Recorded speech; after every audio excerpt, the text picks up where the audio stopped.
Welcome everybody back to my channel. In this video we're going to be talking about extraterrestrials and star families, one of my favourite subjects. I haven't actually done a video about extraterrestrials on this channel yet. I was holding off because I was going to do a series on it. But while I'm working on that series, I thought I'll just do a sort of a standalone video about it. So if many of you know me or know me a little bit, you will know that from a very young age, I have been absolutely fascinated with the universe, the cosmos, the planets, the stars, the galaxies, the solar systems, the exoplanets, everything, moons, satellites, everything to do with the cosmos. I've always thought, wow, that is fascinating. What is it out there? What are those points of light in the sky? Someone's saying, oh, they're just stars. Well, that doesn't explain enough to me. You know, what is it and where do they come from and why are they there? Now, many of you watching this video may be curious about that as well. And when I was about 8 or 9 years old, just to give a little bit of background of what I've studied versus what I've studied in more recent years, is no one can really remember who bought me the book. I think it was my uncle. And it was a bit random because there was no reason why somebody would buy me a book about space, because I'd never really expressed an interest about it before, because I'd never really thought about it before and no one had ever talked to me about it. But it was just a Phillips book about, mainly just about the solar system, i.e. the sun and then our 8 planets with the other planets, you know, that were planets at the time, Pluto, for example, the sun, the moon, rockets, you know, things like that, and a little bit about a galaxy. So it was just very kind of basic stuff to get me started. And from the minute I opened that book, I was fascinated by the idea that there were planets out there and some of them were huge and they were neighbouring planets and they were within our solar system. So from that young age, I was hooked on studying that subject of the cosmos, basically. And for many years, I went to astronomy festivals, I went to seminars, I went to all sorts of wonderful, fun talks about space and the universe and recent discoveries and things like that. Every single weekend, as much as I could, I would watch, you know, a series on the TV about astronomy or things like that. And I was always fascinated with the idea of extraterrestrials as well. And I was always fascinated with, oh, we don't know what's out there. Is there something out there? We don't know what it is, but there must be something out there. And all I ever really got over and over again from these sources was that it's very unlikely that there's other life out there. You know, there might be planets out there that have water, but whether they harbour life, we don't know. And if they do, they could well just be in the primitive stages. They're probably not like us. And I just thought, oh, I kind of want to know if there are extraterrestrials. I feel like, I hope there are, you know. And I never really feared the idea of extraterrestrials, even though to us it seems very alien, of course, because any other species not like us, some people are quite fearful of that. But when you understand a little bit more about how it works, and that's what I'll explain to you now, you'll understand a bit more about how it works. And you'll realise that actually we do live in a vast universe that is teeming with other species. So I could never get my head around the fact that it's probably only us here. And I just thought, no, I can't get my head around it's only us here. And I was always a bit disappointed that if there are other life forms, we probably never get a message from them anyway. There's this big, huge satellite that sends out a message to the universe all the time to see if it can pick up on anything, and nothing ever comes back. And I thought, oh, you know. So in more recent years, now that I understand and have studied a bit more about the multidimensional nature of the universe, the energy of the universe, the fact that the universe is conscious, the fact that there's more layers to reality than just this third dimension, I've now realised that there actually are extraterrestrials, star families, aliens. I kind of avoid calling them aliens only because when I say alien, I feel like it's a little bit disrespectful to say, oh God, you're like an alien. You know, it would be like them calling us an alien. I don't know, we might be a bit offended by it. All we're saying is it's alien to us, but I usually just don't really use that term as much anymore. I say extraterrestrial, maybe that's like the same thing, but more star families. Okay, so if you think about dimensions, when we are studying the universe from a perspective of the third dimension, height, width, depth, anything that we can pick up with our physical eyes, we are only seeing a tiny, tiny part of what is really out there. And there's a lot to see with the physical eyes. There's a lot that the telescopes pick up, yes, but that is a very small part of the whole story and fabric of the universe. There's multi-dimensions out there. We're multi-dimensional. We don't realise it because all we see in the mirror is our physical body, so we think that's it. We are multi-dimensional beings. If you could perceive the higher dimensions, so on Earth we are classed as a third dimensional planet, but we are moving into a fifth dimensional frequency. Our awareness is starting to increase, which means as your awareness and your consciousness gets broader, you start perceiving other dimensions to existence, not just height, width, depth, separateness, things like that. You actually see that there's more to it and everything is actually connected at a deeper level as well. So some of these extraterrestrials, and yes, there are many out there, many, are existing on a different frequency or a different dimension.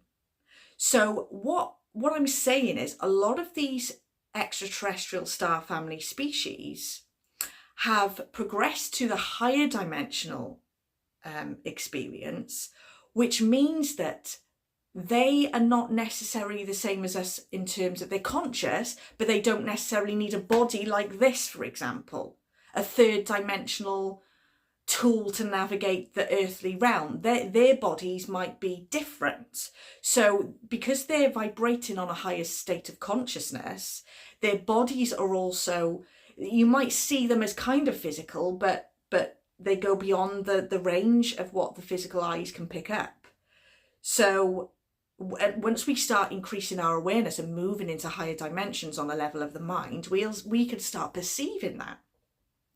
But these extraterrestrials, some of them very, very much more advanced than we are in terms of their awareness. We're not just talking about technology now. Yes, they're more advanced in terms of technology, but that's more spiritual technology. You won't get any technology that could ever be made that is better than our own inner technology. We just haven't activated it yet. We can literally traverse dimensions, we can traverse the universe just by sitting in one place meditating, and our consciousness travels.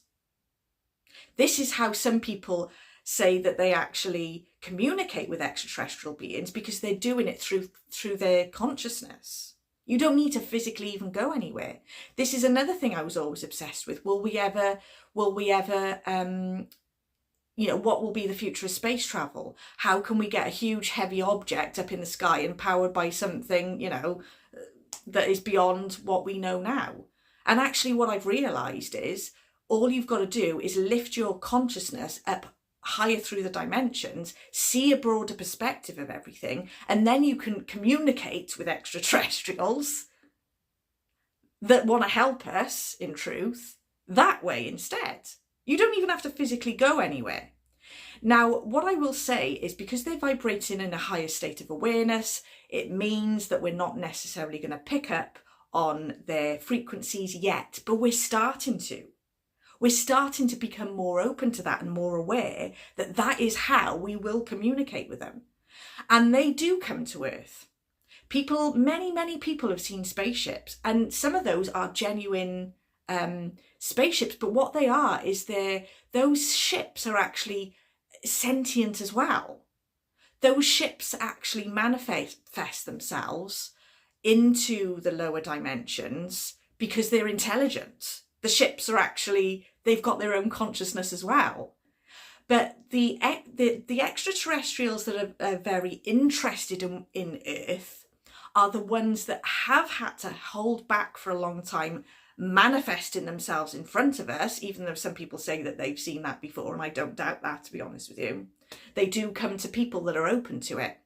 And even if someone doesn't think they're very open to that contact, at a deeper level, they must be, for them to have perceived it in the first place. You could have two people standing next to each other. We've seen stories of it on the telly where someone have said, I saw a ship and I saw a being come down off the ship, and the person stood next and said there was no ship. They're seeing a different frequency because they're not open to it. Their consciousness is vibrating a lot lower, so they're never going to pick up on something that you're not a match to, if you see what I mean.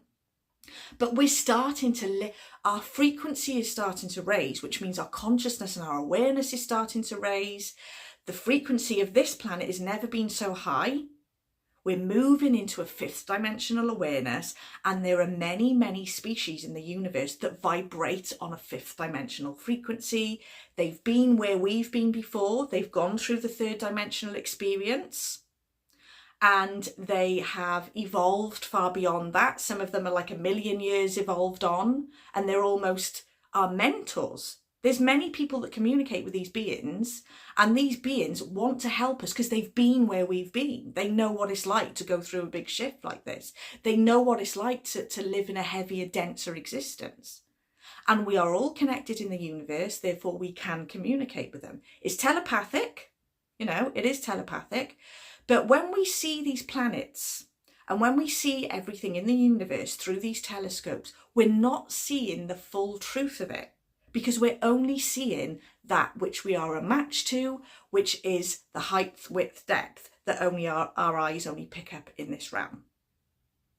So the truth is, there are many species out there, and I will list some of them now, and you may have heard of them. You may have heard of these species, and you may even feel like, I've never heard of that species, but I feel like I have. And there may be something within you that already knows about that species or has some sort of connection to those species. So you've got the Pleiadians, who are very connected to us. The Pleiadians went through the same thing that we did. They nearly destroyed themselves through ego. And then they shifted to the next level. They managed to get out of it, which is exactly what we're doing here. So the Pleiadians are very much want to help us because they've been where we've been and they can mentor us. These extraterrestrial beings also know that they can't just, like I said, manifest themselves in front of us, because a lot of us are very, very closed off to them even existing. And they know that, before now, it could put people into a state of psychosis. They're well aware that they can't just manifest themselves because we're not at that level yet. When we get to that higher level of realizing that we're interdimensional and there are other species out there, that's when they can start showing themselves to us, because we're not going to be in fear. We're not going to be trying to fight them. We're not going to be, going into a psychosis, becoming mentally ill from it because something's just absolutely obliterated our belief system. They are aware of that. They're intelligent. They're clever. They know that they've got to be gentle with us in that way.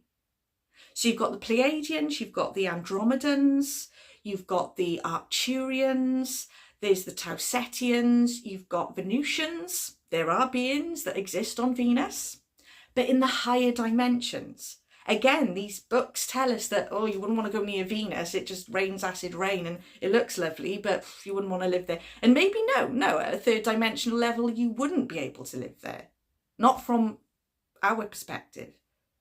But if you could see that planet in all of its multidimensionality, I like using that big word sometimes, don't I? I can barely say it. You will realise there's far more living there, not the same as us, but there's far more going on there than we can see with the physical eyes. And it's not scary, guys. And some people are a little bit nervous of the idea of the grey aliens and, the little green men and even some of the species that you may have heard about that sound a little bit scary. If I'm honest with you, they do exist. But because we are moving into a higher frequency and a higher state of consciousness, those lower vibrational extraterrestrials that just work with a hive mind, and they are lower in frequency, so they're kind of more, maybe they don't work in unity like some of the other extraterrestrials do. They are as our frequency increases, they're not able to reach us as our awareness expands. Do you see what I mean? As our vibration rises, you only perceive that which you are a match to. So they're not able to really match the higher frequencies if they are lower vibrational ETs. But for many years they have tried to, yes, they've tried to. They've been maybe even living among us. So when we're scared that they're going to come down and obliterate us, they've already been trying subtle things like that and cloaking themselves as something else or hiding away anyway. But we're now moving away from that. We're moving into the higher frequencies, which means we start perceiving the higher vibrational, loving extraterrestrials that want to help us, that want to mentor us through the shift. And they actually really care about us. And there's a lot of aliens, extraterrestrials out there that are very, very interested in Earth at this time because they know it's going through a massive shift. It's going through a massive shift in frequency like never before on this planet. And they know that and they're very interested and they want to help. But they know that they've got to hang back. I'm just trying to think of some of the other extraterrestrials. The Lyrans, if you've ever heard of the Lyrans from Lyra. Orions. Trying to think of some more. You've got the Ebens as well. There's many, many extraterrestrials out there, and actually humans are actually hybrids. Many years ago I was very much of the idea that the Darwinian theory was bang on. Now I'm not so sure, that we just evolved from like a cell in the sea or something, you know, because when you actually study that, you'll realise that the timescales don't really add up. And Darwin himself didn't expect that theory to stand the test of time either. It was his own theory and he was just using it as an alternative to religion. So yeah, I've changed my mind a lot about the old paradigm ideas of existence in the universe. So, I mean, again, it's a huge subject and I've tried to cover off as much as I can. But I will make some more videos about this subject because there is lots and lots to talk about. So I hope you enjoyed this, and if you would like to comment or just, you know, to let me know if you agree with this, or if you've got a different idea of this, or if you've got any further information, please do, because it fascinates me. I love the subject. I hope you enjoyed it. I'm not trying to influence anyone's belief systems. If this is not for you, that's absolutely fine. Like I always say, take what resonates and leave the rest. But we're not alone in this universe. It's just that we have been on this planet for a long time in a state of darkness in terms of not being aware of anything else because of the dimension that we're existing in. And all dimensions mean is a state of awareness, basically, where you start perceiving more than you thought there was. So I hope you enjoyed this video, and I will see you next time. Bye.